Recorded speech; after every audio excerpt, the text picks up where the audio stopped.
don't normally take notes, so bring notes up to a podium, but since this is against the rules, I have.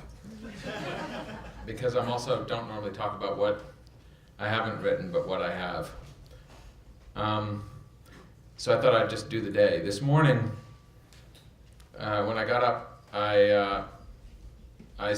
if you don't follow @White Whale Crossing on Twitter, you should. It's a woman in New Hampshire who's tweeting every day one sentence from Moby Dick. And sometimes it takes 7 or 8 sentences, and sometimes it's a single tweet. Today it was a single tweet, and only half of it really needs repeating. Faith, like jackals, feeds among the graves.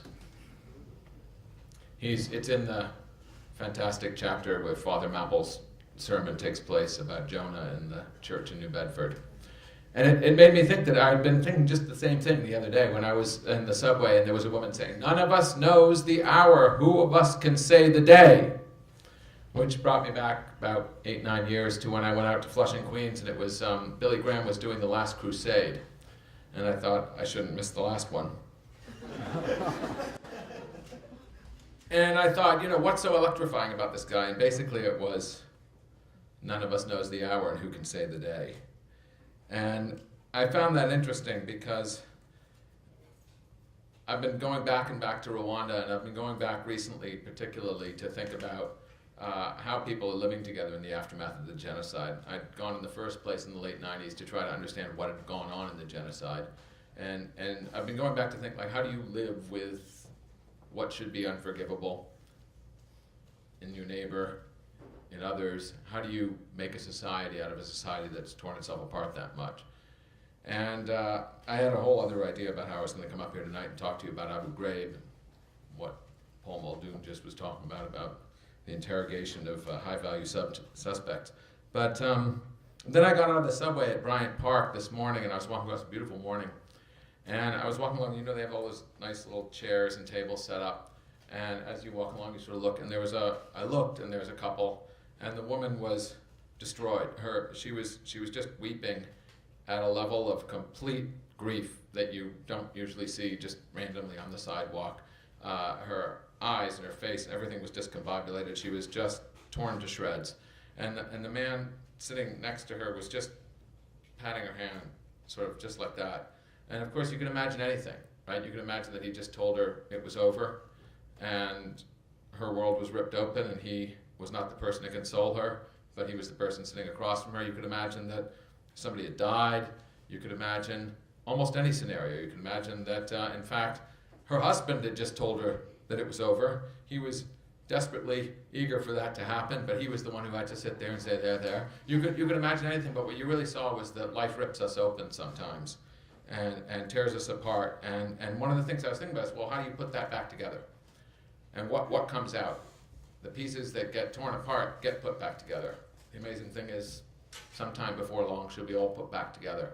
But it won't be the same combination of parts. It won't be put back together the same way. And in Rwanda, life tore people apart and hacked them to bits for real. And one of the ways that they've tried to deal with this is to have these communal courts called the Gacaca courts, where they, instead of doing a kind of due process court of the sort that we're familiar with, they brought people together in the location of the crime. So in villages, they had 12,000 jurisdictions around this country the size of West Virginia, with only about 8 or 9 million people at the time of the crime. And they have people work through what happened in that village. The accused are brought forward, the accusers are brought forward, people can speak. And they did this for 10 years, and they had a closing ceremony after 10 years, and they said, "We're done, we've dealt with all the cases," which wasn't quite true, but it was good enough for them. And it was this June, and I was there at this, and it was something that they do in Rwanda. They had sort of an academic conference. They had speakers from here, and speakers from Rwanda, and speakers from around the world, and they had some diplomats. It was rather stiff. Everybody was formal. It was in the parliament. And everybody was in a suit. I didn't have a suit jacket. I was the most underdressed person in the room. And it was very correct. And then there was this moment in the ceremony where it sort of said, "Survivor." And this woman got up, and I'm going to resort to my notes here because there's sometimes where just the language is good enough that you want to read it. This is what I wrote down. "Survivor. Amurakiza Alice, I'm 42 years old. I have 5 children and 1 husband who came with me. Stand up. Everybody applauds. I come from Nyamata. They cut my hand. At that moment, you realize she's missing 1 arm below the elbow. I was beaten up. Even one of my kids was killed. 35 members of my family were killed. They came, they said because the plane carrying the president was shot, they would kill us. This was in Ntarama, where we used to live specifically. On the 7th they came. They stole everything we had. The Interahamwe, that's the militias who did the killings during the genocide, had guns. So some of our men had traditional weapons, which would mean bows, spears, machetes, things like that, but it was no use. We went to Ntarama Church. The Interahamwe called the military barracks, and they torched the church, and our families were killed because they were inside. We were outside. I had a kid and my husband, so we went through the bush to the marshlands near the river, and they killed people in the bush. People were killed in the bush from April 11 to 29. Because the Interahamwe came, they murdered us. They had traditional weapons. Among the attackers, one person came and he cut my arm, and others beat me up, and my kid was killed. Now my nephew, who was with my sister, is a handicapper. My husband was thrown in the river, but he survived. Around the 29th, the rebels came, and in 2003, I was elected a judge of the Gacaca courts. So the person who was in prison came to ask for forgiveness. It was hard for me and for my family. Now we live together, and he comes to visit us. She sat down, and a man stood up in a suit and tie and said, I am a genocide convict. I come from Gasega village near Mata Bugesera. On 11th April 94, many soldiers came, and they told me to come, and I went with them. It was to kill people. We went to the home of a man named Utasa. I went in and killed 14 people. Then we went to butcher their cows. On the 12th, I killed a doctor called Kikangwa. I was able to steal a case of Fanta. On the 13th, I killed 3 women and 1 child. Then, on the 29th, we were loaded on buses to Ntarama Church. I was able to kill so many. This lady, I cut off her hand, and I thought I had killed her and left her for dead. At first, I was in prison, but I hadn't fully confessed. Then I confessed all, and the presidential order said I was to be released. I wanted to ask forgiveness, but I did not want to approach her. I met a man, and I had killed 11 of his family, and I wanted to seek his pardon, but I was afraid. This woman had cut off her hand and left her for dead. How could I go to her? But Gacaca facilitated that. Now I stand before you accused of horrible crimes. You too, all of you here, I ask you for forgiveness. The French woman who was sitting next to me, who's been studying Gacaca for years and years and going to a lot of these trials, she just said, Putain. That's crazy. That's really, really crazy, she said. And I thought so too. And it was, as I said, this formal, kind of stiff, kind of boring occasion, and this insane explosion of emotion and reality into the room, and then everything just kind of went on. And after a while, we looked around to sort of see what had become of them. And they were sitting together at the back of the room. And the next morning, I went to the thing. There was a second day, and I found myself, I was sitting next to somebody who said, Gourevitch. I said, yes, you pronounced my name right. And he was a brigadier general, and we started talking about this, that, and the other thing. And he was from the rebel army. He'd come in. He was part of the whole ruling system in Rwanda at this point, post-genocide. He said, that was really interesting yesterday, those two. Did you pay attention to that? I said, yeah. He goes, I was very curious about them. So I followed them out of here when they left. And I sort of hovered around, and I said, where are you going? And they said, well, we're going to catch the bus. And I said, you need a lift. And I put them in my car. Of course, he's got a brigadier general's car. And I took them, and because I wanted to know more about them. Because what their story really told me was that it was all going right. What we're doing is really right. He said, because down there in Bugesera, in that part of the country, those Tutsis who were there, who were killed, they'd all been brought down in 1959 after the Hutu Revolution of Independence. And they'd been put there because they were herders, and this was a place where there was tsetse fly, and the tsetse fly killed their cattle, and they were starving to death, and there was great famine in Bugesera, and they were put there to die. But they survived because the tsetse fly started to die out for some reason we don't fully understand. And so then they went back up to the same area in the northwest, and they brought down all these Hutus who were crowded in there, and they put them in there as the police and the people to oversee them and to lord it over them. And those are the same people. And so I asked these people as I drove them down to the bus stop, where are you from? Oh yeah, where's your grandfather from? Where's your father from? And I started to find out this one was from there and the other one was from there. And I started to realize that's how much I have left, that meant that they were, from that area, that they brought in to police each other. And it made me feel like, you see, it wasn't fully something that they had consciously done, and they'd sorted it out between themselves because of this great system we have. Later that night, I met another military officer. He said, I like that Brigadier General plenty. He's a great guy, but he's all messed up with Christianity. We should not get carried away with too much reconciliation. We should beware of too much forgiveness.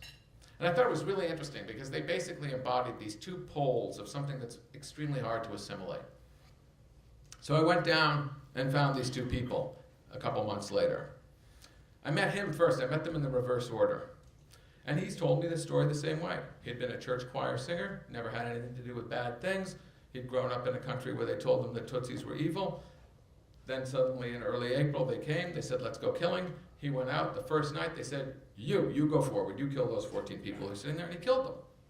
And he said, and afterwards, my arm was tired, it hurt more than it should have, and it wasn't that hard, they didn't cry, they were quiet, and my head was all messed up. But then the next time he took the cows, and it was good, it was like a party, we had meat every day. But then he ran away to Zaire, like all the others, they ran across the border after the killing. And he said, every day I would have these visions of all the people I'd killed, and I would try to talk to them, and they would never say anything. So he said he came home, he went straight to the police, and he confessed. And the guy wrote down his whole confession, and while he was listening to this whole confession, he started to cry. And he took the confession, and he curled it up, and he tossed it in the garbage. And he said, why are you telling me this? Who sent you? And he said, I just came because it's on my mind. And he said, well, and he took the paper out of the garbage, he smoothed it out, he put it on a shelf, he said, I'll call you when I need you. You go home. And eventually he called him and put him in jail because he was accused of crimes that he wasn't sure if he'd confessed. And then he started an organization to create reconciliation. As he got out of prison, he wanted people to get together, and he found this woman, he stalked her. He wooed her into his organization, this survivor woman with the missing arm. And then slowly he went up to her one day and he put himself on his knee and he said, I am the person who cut off your arm. I want forgiveness. And she passed out cold on the floor and had to be carried home. So I went to her, and she came. And what did she say? She said, well, before 94, we assumed we would be killed. I said, yeah, but you got married, you had kids. She goes, yeah, but we were going to die.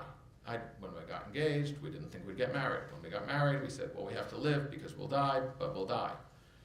And then they came and killed us. And they killed us in these numbers. I lost 35 people. I didn't want to talk. I didn't talk to anybody after the genocide. She'd been left floating in this bog for 5 or 6 days, 2 months till she'd regained consciousness fully.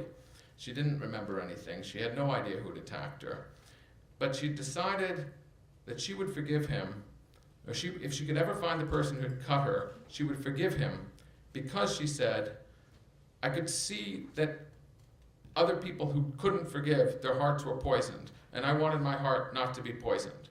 I've had 5 children, I don't want their hearts to be poisoned. So I thought, to get on with life, I should forgive him. And I said, well, what about him?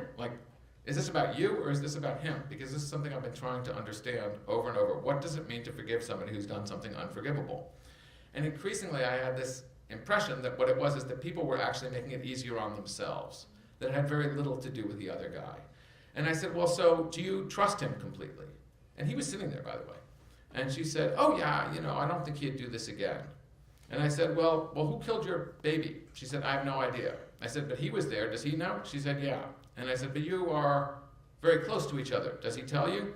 No, he doesn't. He says he doesn't know. Well, but who made that nephew of yours a handicapper? He did.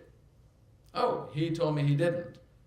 Yes, that's what he told you. That's what he tells everybody. But I'm sure he did it, and I know he did it. And I said, so what does it mean that you've forgiven him for something that you think he's lying about, and that he's sitting here next to us and telling us this? And she said, I needed to be at peace. I needed this because I am part of my church, and I am part of my life, and I did not need to have this thing go on forever with him. And to me, it told me something that I've been trying to get at, which is the fragility of this idea is so obvious. If you ask people to forgive people who are supposedly unforgivable, who are living next to them, and who have done things that they know, what does it mean for them to be reconciled? And I felt that it was exactly in between these two people that I'd spoken to. This general in the first place who'd said, we're getting it all right, look at this. They're living together, here they are, they came together, they've spoken to each other, they break bread together, they go to church together, they sing together. He had claimed that his children, his own children, had been poisoned after the genocide by people who hated him for having confessed. And that he had gone to his own father who was in prison and said, you have to confess to clear your soul, because otherwise this is who you are and this is what you will die as. And his father said, go away from me, you're not my son, and died in prison. And his wife, this woman said, the woman who had lost her arm to him, she said, his wife, she might do it again. I don't know what she did, but she doesn't trust him because he hangs around with people like us. And I realized that there's something fundamentally that I'm grappling with every day about this that's incomprehensible, that is about people making their accommodations. And at the risk of being a little bit too tidy about the day, towards the end of the day when I was looking for a break from thinking about how I'd put this all together, I picked up a copy of Rolling Stone magazine and was flipping through it. There was an interview with Bob Dylan, and at one point in it he simply said, you can't change the present and you can't change the future, which is kind of the opposite of what everybody tells you, right? You can't change the present, you can't change the future. The only thing you can change is the past, and we do it all the time. Which seemed to me to be something that they understood completely.